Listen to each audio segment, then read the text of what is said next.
Welcome to the Post-Draft Podcast 2016 edition. And joining me today is the doctor, Dr. Steve. What's going on, man? Hey, Zara, how you doing, buddy? It's good to talk Raptors, good to talk draft, and always nice to be on Raptors Republic. Steve, why don't you plug your allinsports.com enterprise empire Thanks, man. I appreciate conglomerate, that. if you will. Go ahead. Yeah, right off the top. Let's not waste any time. That's right. So, listeners, you can check out my work Thursdays on All in Sports Talk, at All in Sports Talk on Twitter, allinsportstalk.com, iTunes, Stitcher, SoundCloud, all that kind of stuff. Part of the hashtag All In Network. That's 11 shows, 6 days a week, 2 shows a day on Blog Talk Radio.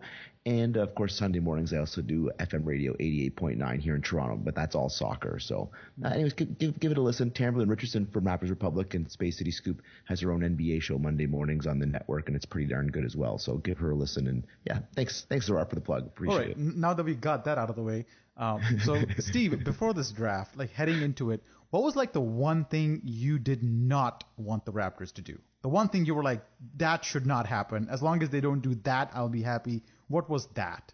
Well, there was a few things on the list that I was concerned about. You know, we everyone who listens to Raptors Republic and has listened to the Doctor is in, and who's known me over the years knows that I'm fairly particular about drafting, and also knows that I'm not a big fan of Masai Ujiri's drafting record. Not him. I'm not talking about him as a general manager or his trade ability or his ability to sign free agents. I'm just strictly talking about his drafting record as a general manager, which I've argued since he came to Toronto, even while he was in Denver, has never been good. And I've made the argument every single year that he's yet to draft a player in the first round to make a significant impact in the NBA. And my concern was that this year, with 2 picks in the first round, that he would walk out of the first round without a significant asset to help this team get better. Oh, so do you think that materialized now that the first round is over? You know what? I have some immediate emotions to what just took place. I said for a simple reason. If at 27 he takes Labissière, let's say, for example, then I feel much better about this draft than I do because he didn't take him, right? I know nothing about the second player that they drafted. I'm gonna be very honest with you. I don't follow New Mexico. I follow college basketball fairly well, and I watch a lot of college basketball games. I have no familiarity with him whatsoever. I know Tamberlyn Richardson has written a write-up on him. You could, at TTO Tams on Twitter, if you go give her a look, there's a whole bunch of stuff there about. She's joining us momentarily, so just okay, keep good. talking. So she can break him down for you as a player and what his play is like. He's been compared to Biyombo. Obviously, there's a connection with Masai Ujiri and him from basketball, the borders and all that kind of stuff. But I got to tell you, at 27, I thought that either Davis or Labissière would have been a better pick. And I would have felt much better about the Poeltl pick at 9 if at 27 you get one of those two guys, Davis or Labissière, who I both thought were in play for the Raptors at 9. At that point, I feel like it's a good first round. You've added assets, even if not necessarily either of those guys are going to play for you immediately. You've upped the talent level of your team. Yeah, it's almost like your first pick was your floor pick and your second pick was your ceiling pick. If you think Poeltl's going to be that player, every year we see this, Zara. Every year, every team, gets a pick. So there's 30 of them every single year that we see that happen, and everyone feels good about them on draft night or bad, but you don't know which ones are going to stick and which ones are not going to stick. You have an idea based on how they played at college or how they played overseas from your scouting of them. And most draft boards have a pretty good idea of who's going to go where for the most part. But the reality is that out of all these guys in the first round, 5 or 6, maybe 5 or 6. Like if 5 or 6 guys make it, and I mean like make it and play at a high level, then we're talking about this being one of the best drafts ever. And it wasn't like that coming into it. So I doubt that it's going to be like that coming back out of it on the other end. I don't know how good either of the players the Raptors drafted today will be this year. This year I don't think you'll see anything from them. Next year, maybe 2 years down the road, 3 years down the road, we're still waiting for any of Masai Ujiri's number 1 draft picks since he's come to Toronto to play any minutes whatsoever. Not even to make an impact, not to be a starter, not to help the team win games. This is a 56-win team that was 2 wins away from the finals. I'm not even talking about that. I'm talking about playing like more than 6 minutes a night. We have, he's had 2 first-round draft picks, and neither one of them plays 6 minutes a night right now. So he just took 2 more first-round draft picks. Neither one of those guys are playing 6 minutes a night next year. So that's a reason I think to be upset and be frustrated if you're a Raptors fan. On the flip side, though, if you say, well, the cupboard was bare for assets, with this Raptors franchise when Masai Ujiri came here, and he is accumulating assets, and he's stocking the cupboard with talent, I could buy that. And last year I was very down the DeLon Wright pick when he made it, because to me it didn't make a lot of sense, especially when they went out and signed Corey Joseph. So I'm interested to see what he's going to do next. Like, free agency is going to tell us a lot of what's going to happen. He has to believe, based on these two picks as a Raptors fan, you have to believe that Masai Ujiri feels good about DeMar DeRozan coming back. Otherwise, taking two bigs really doesn't make a lot of sense. And I think it also signals the fact that he thinks Biyombo is going to go. Or he's going to try and deal Valanciunas, maybe get some assets from that, and then keep Biyombo and use these other bigs to go around him. All in all, though, I see that there's a need for another big, especially with Biyombo going and the hole being at the 4, where coming into the draft. I just don't feel like they've addressed either of those issues in the draft personally. What do you think of the first pick, the Jakob Poeltl pick? Is that somebody you think that? I guess you can answer the question when you in your previous comments. There is that do you see him somebody as contributing next year in a backup role at all? Or, what do you think? Well, here's what we know. If Biyombo doesn't come back, which it doesn't look like he's coming back, there is no second big right now for this Raptors team. Right? Unless you think isn't it? Yeah. Unless you think Bebe is that player. And I know that there are people who are with the team who feel very good about Bebe as a player and think that next year should be his year to get significant minutes, and that he can be a very serviceable big off the bench. And he's talented and has the potential to do more. You watch lots of 905, so you probably have a better opinion of that than most would as well. But we also know that Dwayne Casey doesn't largely ever, other than Powell, play kids. Doesn't play young players or projects. Valanciunas is only now starting to get important minutes at this point in his career. So the idea that next year this team is going to somehow enter into the season trying to contend for the Eastern Conference Finals and championship, which it sees itself as that type of team, with Valanciunas as a starting center and Poeltl and Bebe as the other people fighting for those minutes. To me, I can't imagine a scenario where Ujiri and Dwayne Casey let that be the case when October comes around. So can he be a player? Look, like his numbers, the analytics of his numbers, if you look at sort of how he was, projected to be coming into the draft, everybody says the same thing. He's the safe pick. He's the safe pick. You can't go wrong. The floor is there. The ceiling's not so high, but he can't go, to me, that none of that matters. Can he play? Will he play long term? Probably, hopefully, but next year I don't see that. So given that, does this pick indicate that Biyombo's a goner? If you take the opinion that he's not going to be contributing next year, I don't think Masai Ujiri is insane enough to say I'm going to let Biyombo walk and Jakob Poeltl is going to be the backup center. I think it suggests that one of Biyombo or Valanciunas is going to be gone for next year. Really? I don't see. By saying Biyombo's gone, you're kind of implying that this guy is his backup, isn't it? But I think we both agree that he is basically a stash type player who's going to play in the 905 more than the big club.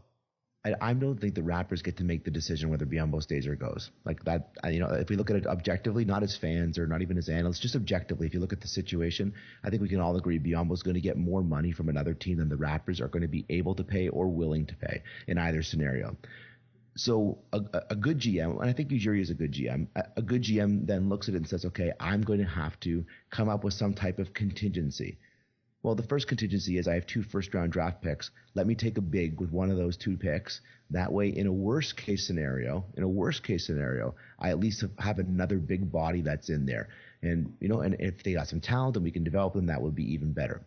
Yeah. But at the same time, like we said, we know who Dwayne Casey is. We know how this team wants to play. We know how far developed they are. They're not a team that belongs in the lottery. They're a team that's in the top 5 in the NBA, as there are. This is they found money, basically, this pick. Exactly. So they can take a few chances and they can be okay. I fully expect them to go out and sign some type of big body who's a veteran to come in and to help this team next year, especially if Biyombo goes. But again, there's the other scenario here, and that is that Poeltl is, has a lot of similarities to Valanciunas, and so maybe the player to go is not Biyombo. Maybe Trader Masai. All of a sudden, we know a lot of teams have been interested in Jonas. We know, for example, that Atlanta had a lot of interested in Jonas at the trade deadline, and that was one of the sort of stop and go pieces, and maybe making a Horford deal happen, or perhaps a Millsap deal happen in the offseason. So maybe what Masai is doing is he's not replacing Biyombo. Maybe Biyombo is the starting center. Maybe he's replacing Jonas. Yeah, I mean, the one thing you have to kind of think about is how not excited the Raptors were with this 9th pick, because they were trying to flip it aggressively to the Thunder for Serge Ibaka, and that didn't go through. They offered the pick, basically, and the Thunder rejected it, and they themselves got... rightfully so, because the Thunder got about 5 times the value that the Raptors could have offered. The Thunder took home a king's ransom for Serge Ibaka. Yeah, I think the Oladipo... By the way, hey, it's a Raptors podcast. But going back to... Going back to the Raptors here, it almost feels like this Poeltl pick is really Plan B, and it's not something Masai Ujiri had thought out from a long term. That I'm going to draft a backup center or a backup PF as part of the 9th pick. It almost seems like this is what he had to settle for. We saw some movement in the draft. The only thing I don't understand, and I'll just put this out there, is I'm not upset with the Poeltl pick at all. I would have picked somebody different at 9 personally. People know how I felt about Valentine. He went at 14 to the Bulls. But if the Raptors doctors felt the knees were an issue, then you can't take him at 9. So I'm going to go on the grounds here that the Raptors, must have felt that wasn't the safest pick, that there was a medical issue there. Otherwise, to me, to not take him at 9, I don't really understand why. But the Bulls took him at 14. Bulls draft really well. They tend to draft guys the Raptors should have taken, et cetera, et cetera. We'll move on from that. Bobby Portis, yeah. Yeah, exactly. My brother Mike's already smashing things over in Florida. Him and Greg, by the way, are watching the draft together. So it was funny following both of their Twitter timelines at Michael Gennaro and at Votery Hoops, because I know they were sitting beside each other yelling and screaming. But what I didn't understand, Zarar, was at 8, the Kings traded with Phoenix. Yeah. So Sacramento drops down to 13. And Phoenix moves all the way up to 8 to get Marquise Chris. Now, I know Marquise Chris was super high on the Raptors draft board. Right? I know from sources that was a player that they were very, very comfortable with, and they really wanted, and they were unhappy that he had been rising over the last couple of weeks in a lot of mocks and in a lot of press, and they were really hopeful that he was going to slide his way down to 9. If, for example, you're the Raptors and you're sitting at 9, and Murray goes to Denver at 7. And Sacramento's shopping the pick, because everybody's talking to everybody. When picks are being offered and being moved around. Sacramento wants to drop down. Why aren't you calling just to swap spots with them? Why aren't you throwing them the 27 pick to go along with it? So giving them 9 and 27 to move up to 8 to get Chris, if Chris was the guy that you really wanted. Yeah. So that was the thing that was going through my mind. But then the way that I guess came to terms with that was, maybe the Raptors didn't want Chris that badly, because if they did, you have to believe the price to move up from 9 to 8 could not have been that significant. Because again, Phoenix paid barely anything to get to 8. Yeah, and I think some of the rumors out there are that Sacramento picked the 8th pick to get ahead of the Raptors, who were also looking in the market for a PF. Yeah, maybe. Yeah. Because Sacramento then got Scarlett Bissiere from Phoenix later on in the draft, right? So that with that pick, right after the Raptors, Phoenix had the pick immediately following them 28. They picked Labissiere, and then they dealt him to Sacramento. So, but at least the one thing you can say about the first round is that even though the Raptors didn't pick Labissiere and Deonta Davis and all that, they did fall considerably. So it wasn't just the Raptors who passed up on them. Well, there's I tweeted it out. Something like 13 of the first 27 picks were international players, right? So, and that moves everybody.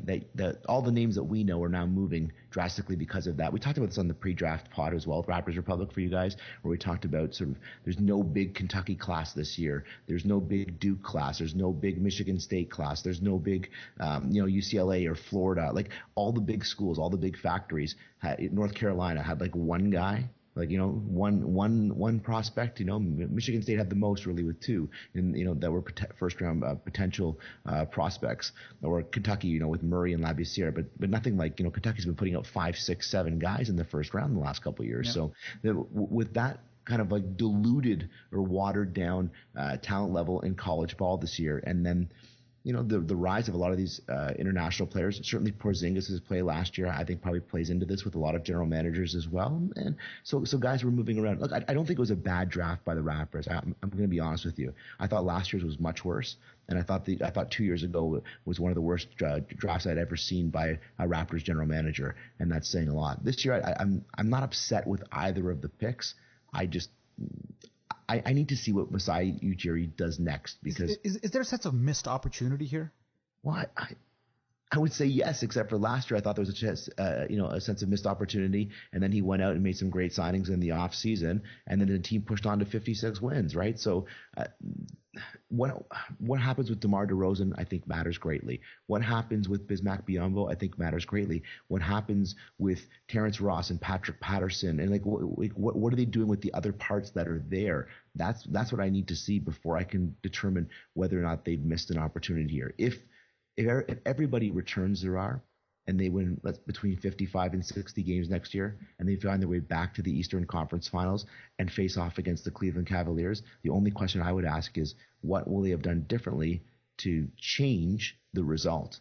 And it might just be as simple as, well, Valanciunas is healthy and DeMar Carroll is healthy. And, that might be enough. So the team as it's currently constituted might be enough as it is right now. They may not need to change anything, in which case, sure, you take Poeltl. Sure, you take whoever you want at 27, because you're just accumulating more assets in the hopes that something sticks down the road, but it doesn't affect where you are right now. Yeah. But having said that, if DeRozan goes, or if Biyombo goes, if they start losing pieces and they don't, reassemble equal parts or better parts, because I think we all agree there needs to be an upgrade at the 4. Patterson off the bench is great, but not as a starter. There needs to be something better in that spot. If they're not necessarily upgrading and they're losing pieces and they fall down to 52 wins, or they don't make it back to the conference finals, or they just get back to face Cleveland, but they're not as good as they were this year, well then I look back at this draft, say you had 2 first-round picks, lots of teams were trading, not just picks but players, and then it's a missed opportunity. But we won't know that before free agency is over, and I don't think we'll even know it until we get to this time next year. I guess what I'm having trouble reconciling with is like, even though the Bruno pick was, in hindsight, it wasn't a great pick. At least you had this idea that you took a flyer on somebody, you kind of swung for the fences, and it might pan out and be something great. And I'm okay if he did that in this draft as well. And he didn't get necessarily help for the upcoming season, and it wasn't a win now pick. But I feel that even the guys he selected, even their long-term outlook isn't that promising. Their long-term outlook is still not very exciting. So that's what's kind of, it's a downer for me, because I'm not seeing any excitement coming out of the draft, even as a casual draft observer. And at the same time, I'm not seeing a win now move either. So I'm having trouble understanding, like, what do we do? Do we just beef up the Raptors 905 roster? Is that what this draft was really about? Yeah, I think that's what you've done. I think you beefed up the 905 roster. That's what the last 3 drafts have been about under Masai Ujiri, and that's what I said. He's filling up the cupboards that were empty, that were bare, with talent. Although you make a very interesting point. Like, neither of these players are sexy picks. Neither of them have that pop where you say, if this guy hits, look out. But they both may play for this team, but again, they both may not. Yeah. I can't tell you that I feel great about the draft, but at the same time, when I look at the players who were taken immediately following them, I don't feel like at 9 the Raptors should have taken Thon Maker, certainly, or Sabonis, or Prince. What a name though, Thon Maker. But as you scroll down through, pick by pick by pick, there's nothing that immediately follows 9 that says to me, oh man, they really missed the boat there. And when you get to 27, well, at that point, everyone's throwing. If you're not the San Antonio Spurs at 27, you're throwing darts. I would have liked to have seen them take one of the 2 lottery talents that had dropped to 27. I think at that point that's a better use of the pick. And if you really like this particular player, like Ujiri seems to, you could certainly trade back into the early second round. But having said that, like I said, I look at 9. If at 10, for example, if Marquise Chris had gone at 10 and they'd taken Poeltl at 9, then I'd be like, wow, how could you let such talent go by? But there's nothing that immediately follows 9 that I think is great. I like Valentine. I think Valentine could have helped the team immediately. You've heard my argument for it on Sunday's show as to why I think he would have been the perfect player for this team. But the Raptors themselves must have felt very strong about the fact that he wasn't a good fit. Well, first of all, they didn't even work him out, so that tells you how much they and they worked out everybody. so there you go. Just a couple of quick thoughts, man, before we go. Sabonis, I thought, I mean, if for nothing else, you got to get that guy just to give JV some companionship. Yeah. I like Sabonis. I think he's a pretty decent player. There a lot of negative press, I guess, started coming out about him over the last 2 weeks. Not negatives in like he's doing bad things with bad people, but the buzz about him that really started to get kind of feverish in that early April to mid-May had dipped and gone in the other direction, and so you could see his stock dropping. I understand why they didn't take him. I think there were several power forwards that they could have taken. But I don't think any of them were ideal for the type of player that the Raptors need in that particular position. This stretch forward that everyone keeps talking about putting next to Jonas, I don't think that player existed at 9 for the Raptors. So at that point, then they had to either get creative by trading up to get one of those players, like Chris, for example, or Bender. Or they had to trade down or trade out, and they chose to do none of those things. And so instead, they just stockpiled what I guess they figured was their greatest weakness. We know they have lots of players in the backcourt, so I guess they felt that 5 slot, that 4 to 5 slot is where they're weakest, and they just tried to accumulate who in their eyes, in their opinion, on their draft board they had as the best talent available. I'm just putting it out there, as I've said for a couple of years. I've yet to see proof that they're the greatest evaluators of young talent. Yep. So certainly they're good at picking out what's good on other people's rosters, and Ujiri's done a good job of that. But as far as picking them out from a younger age to develop them, we've yet to see that in Toronto. Well, hang on, buddy, because I got some news for you. How are Hakeem Olajuwon and Pascal Siakam the same? Trivia question here for you. And don't say they're both from Africa, that's not it. No. I don't know. They both grew up playing soccer and discovered basketball at a late age. Awesome. Steve Nash too. Throw Steve Nash in there. He's a Spurs fan, so I don't really care about that. So Pascal Siakam, Steve, I saw some highlight videos, and he reminds me of Ronald Roberts Jr. of the Raptors 905 D-League. Who was your favorite player who you were really sad to see let go, right? Who was essentially one of the best players in the D-League last year. And this guy's game reminds me of him a lot, like to the point where some of the highlight reels are pretty much identical. In fact, you might give Ronald Roberts a bit of the athleticism edge here. Both have a similar looking jumper, a similar style of play. Both are good rebounders.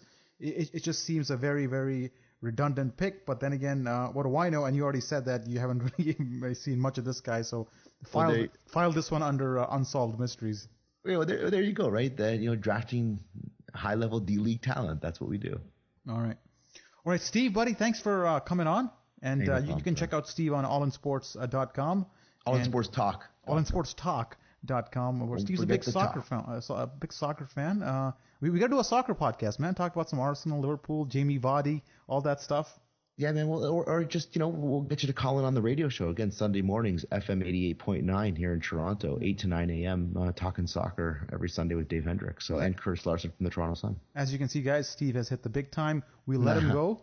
And up next, we'll talk to Tamberlin, get her take on the draft. All right. Thanks, Gerard. Take care. Later.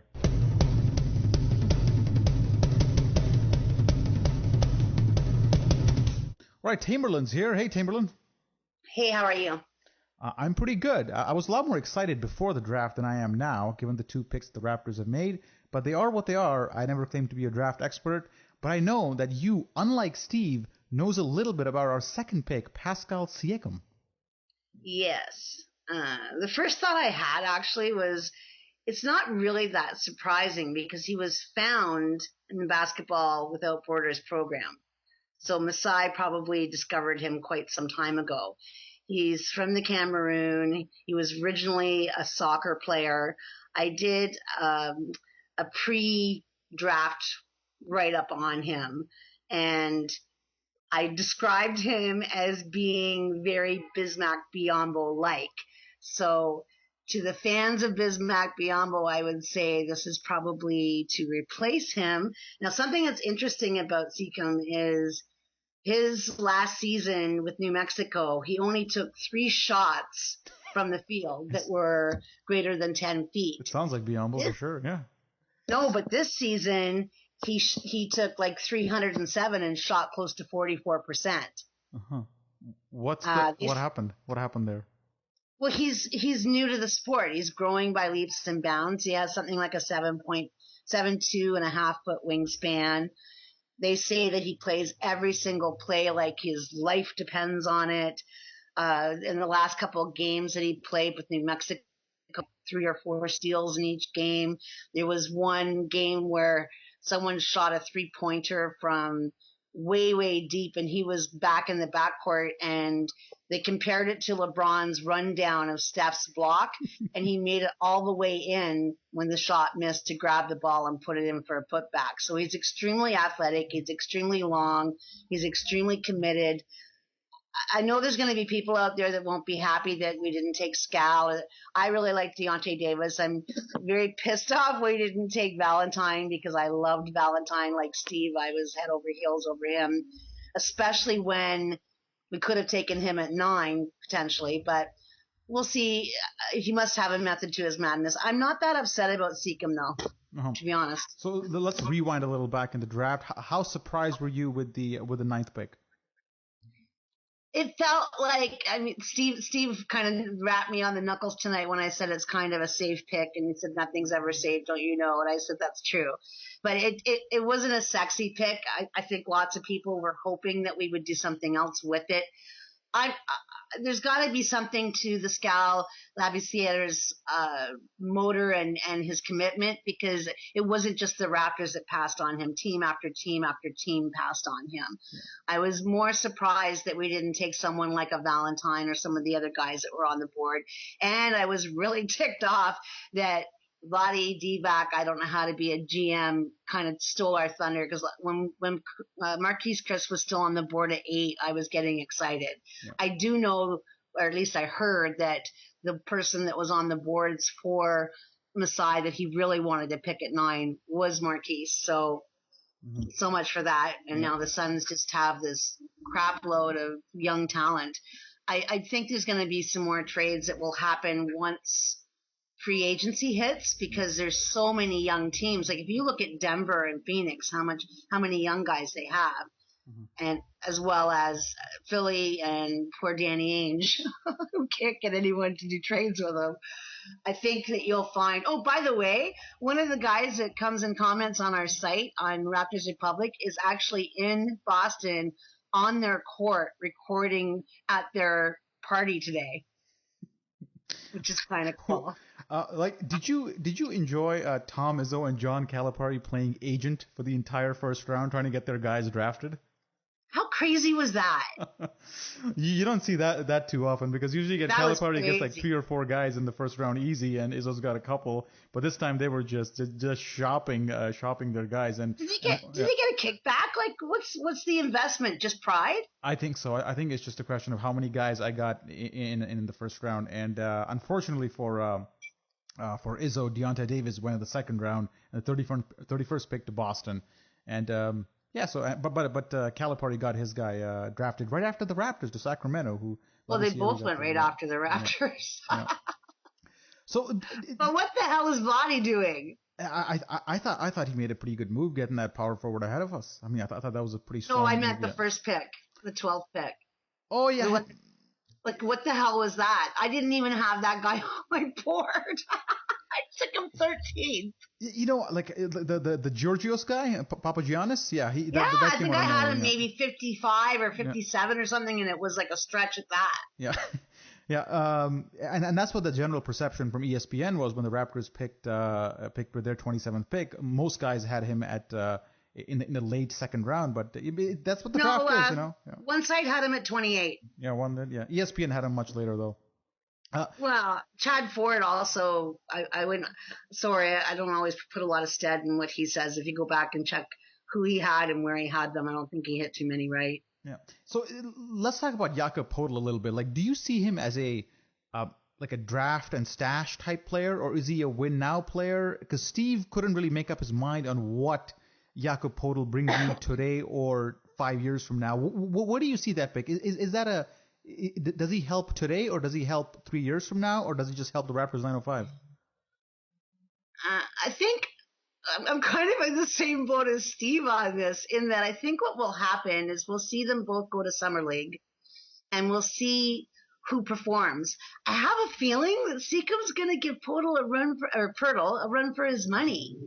So one of them has to be a draft and stash and or tradable item. Let's not forget we have that poison pill of Terrence Ross's. So let's see what happens with Al Horford, whether he leaves Atlanta. If he does, then I think you start seeing them do some different things there, and perhaps they use one of them to package in a trade once the poison pill is over with Ross. Yep. But I expected to see them. The one big surprise I had today was that we drafted 2 big men. I kind of thought, I really wanted Valentine. There's no lying about it. I really wanted him bad because of all the things he brought to the table. The fact that we didn't pick any small forwards in this draft kind of made me rethink what Masai is going to do. But yeah, he's not. I know Steve thinks he's terrible at drafts, but I loved what he did last year, getting Norman Powell and getting the draft pick. Maybe he's just better at trades, and maybe he knows more about Siakam than we do. As for Poeltl, I've read a lot of positive things about him. One write-up said that he will be the big man of this trade in a couple years down the road. Everyone will be looking back, talking about what a steal Jakob Poeltl was in the lottery, like if you got him in the late lottery. So some people even had him going a little higher. I think the risk-reward of someone like Pascal, you just don't know. And the fact that so many people were backed off of him spoke volumes, I think. So one of them, I think, will end up being with the Raptors, whether it's splitting time between 905 and the Raptors as a backup. But I think what this tells us more than anything is the writing is on the wall that Bismack is gone, which makes sense because there's just no space there in the cap for him. Yeah, for the Poeltl pick, the one thing that would surprise me was that he's essentially a post-up big man, and Jalen Rose's NBA comp was Chris Kaman, which is kind of contrary to what Dwayne Casey's comments were over the last couple of weeks, where he's got to go, we got to have Jonas playing in smaller ball lineups. It seems like you just drafted a guy who by default would not be good in those kind of lineups, and he's much more a traditional big man than a new age big man. So what did you make of that? Apparently he's very quick on his feet, and he's capable of guarding out to the line. So is this the writing on the wall that allows Masai Ujiri to dangle Jonas Valanciunas to go out and get a power forward or a power forward, small forward combination, and they bring in Jakob Poeltl or the combination of Jakob Poeltl and Pascal Siakam as the centers? I'm not sure. I can't get inside his head, but something's afoot. I just feel like something's up here because to draft 2 players. They also say Jakob Poeltl can play the 4, but again, like you said, he's not a stretch 4. And rumor was that the Raptors weren't that interested in Favors. So so so I don't understand why they draft 2 centers unless one's for a trade or to replace Jonas. Yeah, so here's a question that I have for you: is heading into the draft, what would you say the Raptors' bigger weakness was? The need for 3-point shooting or a need for a big man? What was their bigger need going into the draft? Yeah. I think this put pressure. We need both for sure. I don't know if we needed. I would have thought we needed a power forward before we needed a center, and I would have thought we needed 3-point shooting as well. Yeah. But then again, when I look at the lineup, if we have a healthy DeMaurice Carroll back next season, and Corey Joseph continues to put in work in the summer, which he tends to do, there are several 3-point shooters on the team, and we were in the top 10 in 3-point shooting. It's more. I saw our needs being ball movement, floor spacing, and a 4 to help space the floor that could hit the 3. So I guess I lean towards the floor spacing 3 as opposed to the big man. But again, we don't know what he's got up his sleeve. Yeah. Yeah, I thought definitely we needed a power forward. We needed some big man help, but I also felt that our secondary need was 3-point shooting, another ball handler on the wing, and it just surprised me that both our picks were towards the big man. I thought he would split them 1-1 and see how he goes there, but the fact that he kind of stashed up on unproven bigs or like low ceiling, like floor bigs. I just nailed basically. the pick. Sorry, I just nailed the Rockets pick. They took Zhao Q from China. I nailed that. Yeah. Yeah, well, I was just saying that. I mean, I'm just a little surprised that the picks were so underwhelming in their ceiling. So I don't know. That's kind of where I am with this draft. Well, they're not sexy by any stretch of the imagination. Jakob Poeltl's not a sexy pick by no matter how you look at it. But I guess you could say it's a steady and sorry, Steve Gennaro, but a reliable somewhat pick. Like I know you're not supposed to say anything's safe or that anything's right, but it did make sense that they wanted to get at least one big man. I still think that Masai has something up his sleeve, and he will package one of these guys with some assets to go out. I think DeLon Wright will be someone, depending on how he does in Summer League, someone that may become more attractive to teams because there wasn't a lot of point guards in this draft. So how he performs in Summer League may up his ante and his value to teams that want to trade to get a backup point guard or another point guard, or teams that are lacking someone with his size. So yeah, we'll see what happens. I kind of like the Siakam pick. I don't know if I liked him at 27, but I don't hate him at 27, and I think something was up with Pascal being avoided by so many teams, right? Yep. And I like Deontay Davis, but Deontay Davis can't shoot, so. Yep. So Tamberlin, in rounding off, give the Raptors a grade before we sign off. Oh, that's so hard. I'm sure Steve gave him a D, right? I didn't even ask him because I knew what it was. I'm just. I'll give Jakob Poeltl a C+. And I'll give Pascal Siakam. I'm going to give him the benefit of the doubt on this one. I'm going to give him a B+ because I think he's going to turn into something special. B+. So overall, it's basically a B- grade for the draft. Fair enough. Well, yeah, I mean, overall, maybe less than that. No, I would go less than that because I wanted Denzel Valentine. Yeah. So if I base it on who I wanted, he gets a D. But if I base it on needs being met and the assets that he got that can be traded, then a B-, yeah. There just seems to be a hint of missed opportunity here because between the 9th and the 27th pick, there were guys there to be had, and the Raptors could have got them at 9, and they could have gotten a couple of them at 27th. I hope it doesn't come back to bite them, just because we might look at this draft and go, oh boy, we passed up on a lot of people on this one. The thing about this draft, though, Zarar, is there was the top two guys. Then there was that mix that was in 3 to 9, 3 to 10. Then there was a crap load of players that fell in the mid-20s to the mid-30s that, depending on what your needs were or whether you wanted to draft and stash, it all depended on what everybody's personal board was. I think we have to remember that no draft is marked in stone. No player. Like, go back and look at Andrea Bargnani. Go back and look at some of the busts of different drafts, right? Mm-hmm. Nothing is ever cemented in stone. You never know. Draymond Green turned out to be this amazing player, and I loved him. I love Denzel Valentine, and I'm really ticked that he went to Chicago because I think you made that point like 8 times, Tamberlin. We get it. You love Valentine. So did Steve. I loved him. Okay. I wanted Valentine's Day today. Anyway, my point is you never really know what anyone will do. You don't know whether or not someone's knees or hip or whatever will crash them out, or that their motor won't allow them to perform. So it is something that's tenuous at best to grade someone on the day because we don't know what they know. Okay. Tamberlin, thanks for coming on. We'll talk soon enough. Thanks, man. Okay, take care. Bye.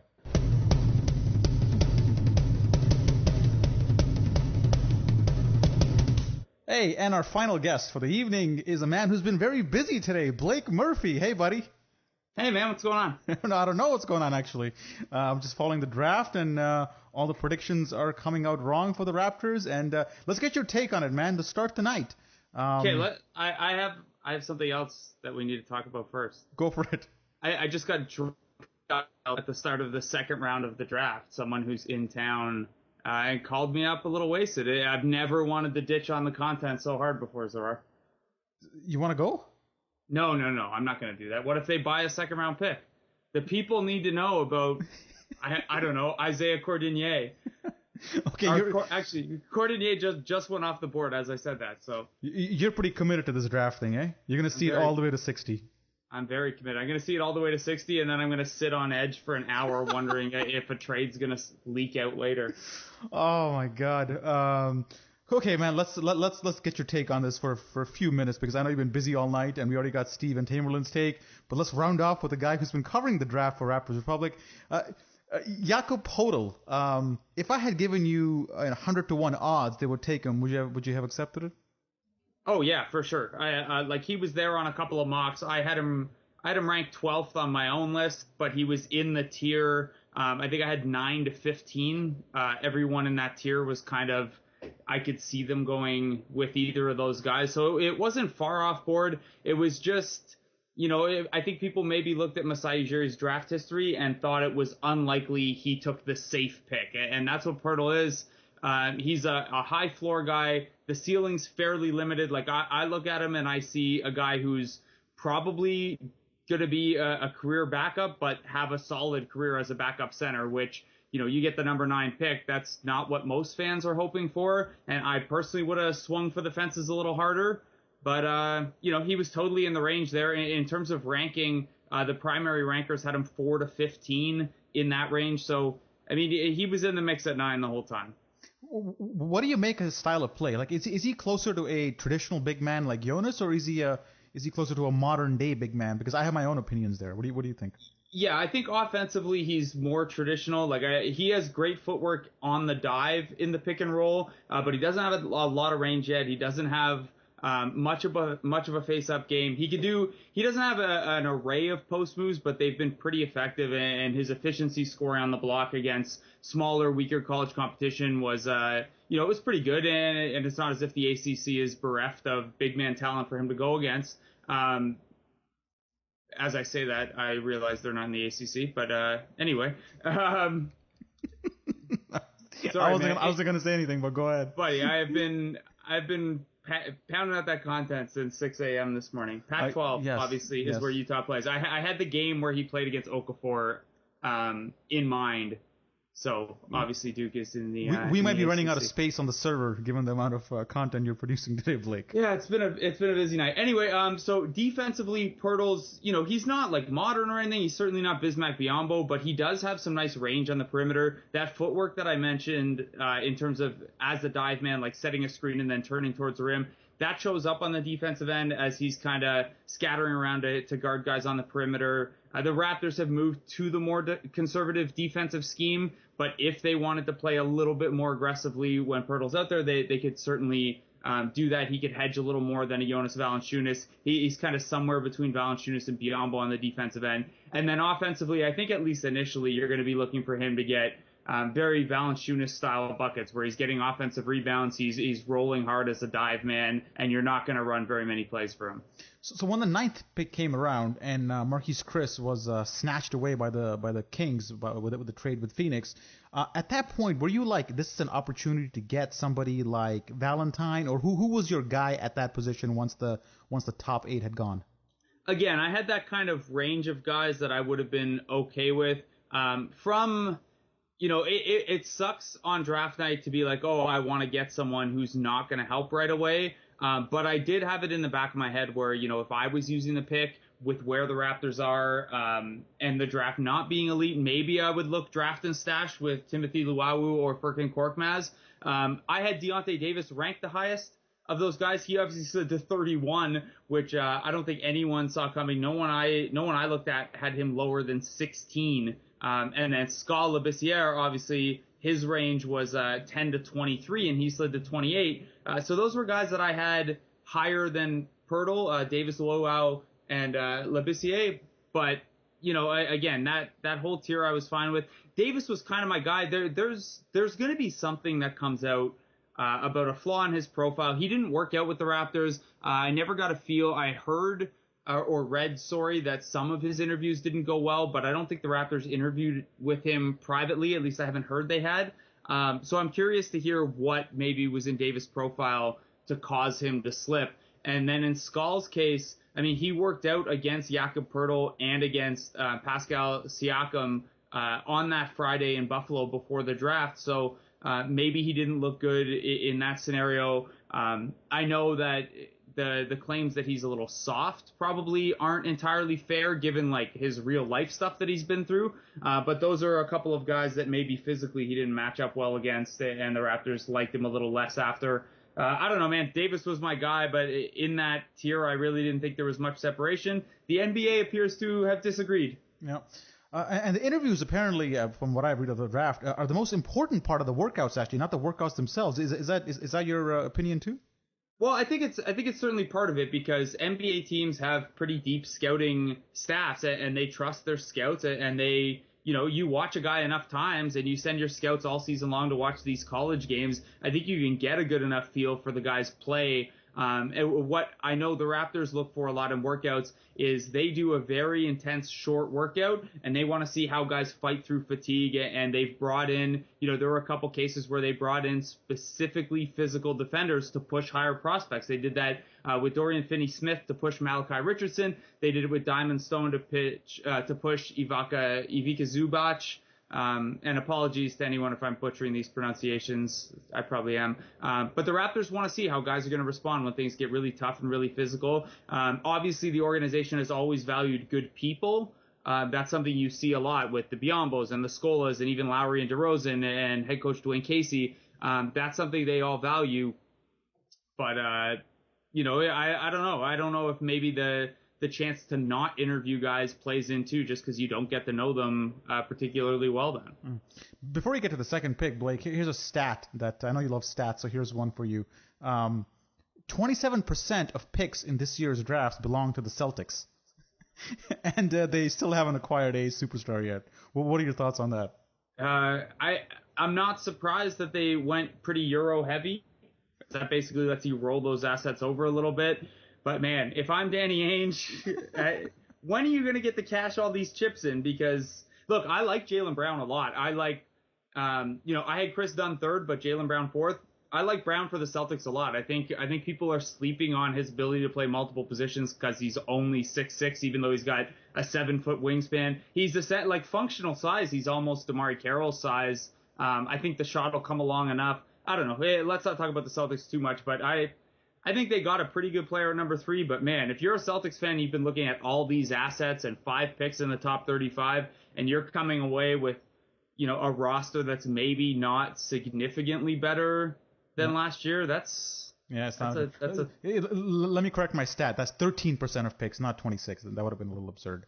Either way, that's a tough L to take. Picks. To walk. It's 8 picks, man. Unbelievable. To not be able to move those. Yeah. I don't know, man. That's a tough L. Speaking of movement, I was checking out the Raptors Republic drafts, and I read there you had a draft ready there to go, which said, Serge Ibaka traded to Raptors. And for a second, I thought that was an actual story you're about to publish, but then, unfortunately, it always remained in draft. No, so when it came down that the Thunder were looking to move Ibaka, I definitely thought it was going to be something that the Raptors would kick the tires on. Apparently they did. Apparently they offered up the number 9. So I was just getting a post ready just in case, which is something I do all the time. I cleaned out our drafts the other day, but when I went back through it, there were a lot of funny drafts in there that never got published. Like when guys leave games and stuff like that. The Ibaka return that Oklahoma City ended up getting back, though, I don't think the Raptors could have realistically matched. There's not a chip like Oladipo to dangle. No. I mean, Terrence Ross is an okay player, but he's nowhere close to I think Orlando might regret that move a couple of years down the road. It's a lot to give up. Yeah, I mean, what was it? Oladipo, Ilyasova, and Sabonis by the end? Ilyasova would have looked pretty good in a Raptors uni. Yeah, I mean, he'd look good in any uniform. Turkish Josh Hartnett or Slan Ilyasova. He's a heartthrob, man. Let's go on. I know it's late, so let's talk about the second pick. This is the 27th pick, Pascal Siakam. I don't know how much you know about this guy, Blake, but my limited YouTube viewing of him yields a resemblance to one Ronald Roberts Jr. Yeah, that's not a bad comp. He's definitely not physically as imposing as Ronald Roberts. Like I think he's 227 at 6'10", and like he's added almost 40 pounds over the last 2 years, so he's still developing physically. The energy is certainly there though. If not, like Ronald Roberts has an insanely unique vertical jump for a guy that size. Siakam's a little traditionally bigger in terms of height. I think he's got 2 inches on Ronald Roberts, but he doesn't have quite that leaping. But the energy is the same, and the style of play of throw my body at things to fight for rebounds is there. My guess with Siakam is, he's very much a Masai Ujiri guy anyway, as a guy who's, a lot of length, a lot of physicality, a lot of motor. But my guess is the fact that he worked out with Skull, and they passed on Skull for him. Yeah. He must have just owned him in the workout, like physically. Yeah. I don't know. He's a tough guy to get a handle on because he was great as a sophomore and he made huge strides statistically and in terms of his offensive game and even his shot blocking without even a big jump in minutes. But he's also 22 years old. Yeah. And you would expect a guy who's 22 to dominate, especially in against weaker competition. So it's tough to feel out. I would recommend. The only game I was able to find a torrent of, the only start to finish game I found a torrent of, was his game against Baylor, where he just he went off against Rico Gathers, who before he ended up going to the NFL was a potential fringe second rounder. That was pretty encouraging, but that was really the only extended footage I got to see of him against top competition. So it'll be interesting. My feeling with this pick is, even though he's 22, for the Raptors to have taken him at 27, I think maybe he would have agreed to do a D-League draft and stash. So similar to when second-round picks or even first-round picks get stashed in Europe for a year and then they don't count against the cap, they don't need a roster spot, you don't burn a year of the rookie contract, you can do that in the D-League. That player just has to accept making the $25,500 D-League maximum. So, the fact that they passed up some... Wait. Clear me up on that. So even though they drafted him in the first round, they don't have to pay him first-round money? Well, this is the thing. If they do this, he can't come up this year. He would be committing, and the team would be committing to him spending the entire season in the D League. It's basically, remember last year how DeAndre Daniels, who was a second round pick a couple years ago, he spent the season in the D League, and he didn't count against the Raptors roster or their salary cap. Right. You can do that with first round picks too. It's just incredibly rare. The Thunder were the first team to do it the other year with Josh Hustis. And he spent a full year in the D League making $25,000, and it's just kind of a handshake agreement that we'll develop you for a year, and then we'll sign you to that rookie contract. Yeah, but hang on. So is he guaranteed the rookie contract after a year, or is it a gentleman's agreement? I would think it's a gentleman's agreement, but that's risky. It would be a terrible look for the organization to back out of it. Hustis is not anywhere near an NBA player, and the Thunder still gave him an NBA contract, and he's bad. Yeah. So. That's my gut, is that maybe he's willing to play ball on a deal like that, because I have trouble seeing him. I don't know. I guess we'll see how the offseason plays out. But right now, I would expect him to be a 905er next year, as rare as that is. Yeah, a couple of points Tamberlin made was that I think Masai Ujiri knew him from the Basketball Without Borders program, so I think that maybe the connection was. Yeah. He's from Cameroon originally, so I'm not sure how far back that connection goes. I think he only came to the U.S. when he was 19 or 20. Yeah. I'll have to double check that, but yeah, and. His high school is called God's Academy, so anybody coming from God's Academy can't be that bad, Blake. I don't know. I'm not a particularly religious man, but yeah, that would seem to be a good sign. All right. Blessings on blessings for Pascal. Blake, before you let you go, man, give the overall draft a grade for the Raptors. Oh, pardon my language. Sorry. I don't know. It's tough to separate it from the offseason as a whole, but I would be lying if I said I'm not walking away a little disappointed with, no individual guy that I'm really excited about. I had Siakam higher than almost anyone on my board, and I had him at 45.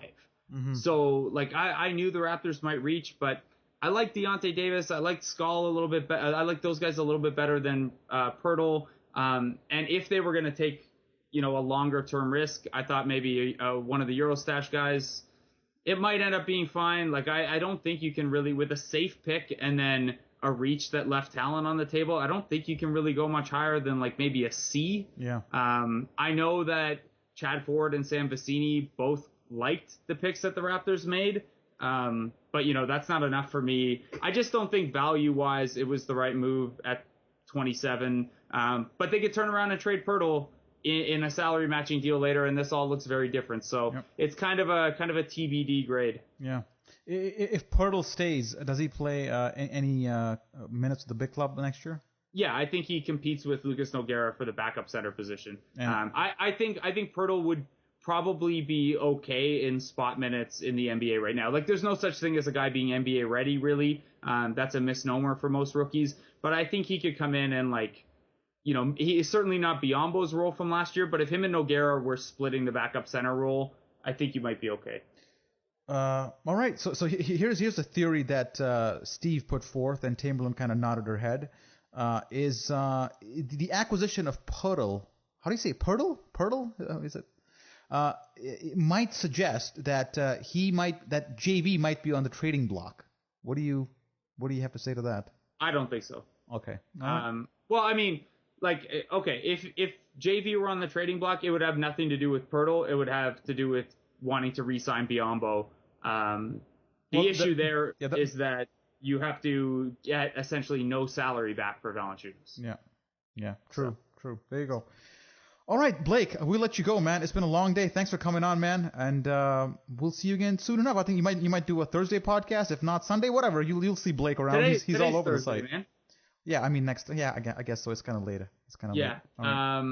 Yeah. All right. And the Raptors haven't bought a second round pick yet, but there are still like 8 picks to go. So giddy up. I think it's safe to say you can go to bed, man. I'm not going to bed. All right. No, I got to break all the. I got to post a list of the top undrafted free agents for the 905 to go after. Obviously, Dorian Finney-Smith isn't off the board yet. Oh my God, Blake, we got to sign you to a long-term extension at Raptors early before somebody snatches you. All right, with that, we'll say bye to Blake, and he'll be up for the next couple of hours covering whatever's left of the NBA draft. Thanks again, man. Cool. And see you, the listener. That ends the podcast, and we'll see you again next week. Maybe I'll come back on Monday with the Raptors Weekly podcast. Maybe not. I'll decide that later. In any case, see you soon enough. Goodbye.